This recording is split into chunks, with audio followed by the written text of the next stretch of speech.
What females bring to the table is a unique perspective. And I think that's true when we discuss what makes a successful working environment. You need to have equal representation, particularly of the community that you hope to serve. And recognizing that, again, at least half of our patient population is also female. I think there are unique opportunities if you have a conscious effort to recruit females.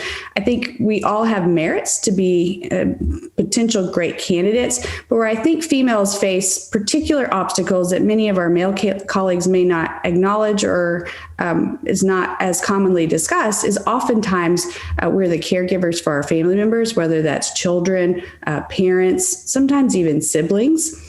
We often have the household responsibilities of maintaining food on the table and a clean environment and organizing our kids' field trips and meals for school and how they're going to spend their summertime when they're not routinely in a classroom.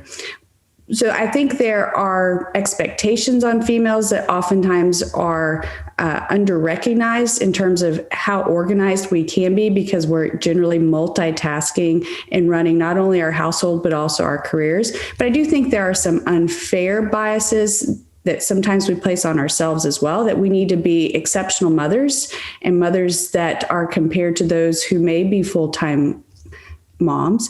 But then at work, we want to be viewed and perform as though we're single and don't have children or families to maintain. And so I think being able to juggle those two aspects of our life, and I think we oftentimes have severe imposter syndrome, I think those are qualities that are sometimes under-recognized. And that's why I think particularly female academic physicians are quite good at multitasking. They're quite good at executing plans. Sometimes they're quiet and reflective in joint meetings, but generally when they have something to say, I think it's usually impactful.